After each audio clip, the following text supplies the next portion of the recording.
ബൻ അബീ ഹുറൈറത്ത റളിയല്ലാഹു അൻഹു കാല, അബീ ഹുറൈറ തങ്ങൾ പറഞ്ഞു, കാല റസൂലുള്ളാഹി സ്വല്ലല്ലാഹു അലൈഹി വസല്ലം, ഹക്കുൻ അലാ കുല്ലി മുസ്ലിമിൻ, എല്ലാ മുസ്ലിമിൻ്റെ മേലും ബാധ്യതയാണ്, കടമയാണ്, അൻ യഗ്തസില ഫീ കുല്ലി സബ്അത്തി അയ്യാമിൻ യൗമൻ. എന്താണ് കടമ? അൻ യഗ്തസില, കുളിക്കല്, ഫീ കുല്ലി സബ്അത്തി അയ്യാമിൻ, എല്ലാ 7 ദിവസത്തിലും കുളിക്കൽ കടമയാണ്, യൗമൻ, ഒരു ദിവസം. അപ്പോൾ ഒരു ദിവസം എന്തായാലും എന്താക്കണം? കുളിക്കണം. അതാണ് യഗ്സിലു ഫീഹി റഅസഹു വ ജസദഹു, ആ കുളിയിൽ അവന് എന്താക്കണം?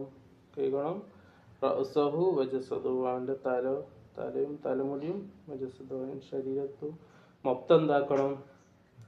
വെള്ളത്തിക്കണം. ഏതെങ്കിലും ഒരു ഭാഗത്ത് മാത്രം ആക്കിയാൽ എന്താവില്ല, കുളിയാവില്ല.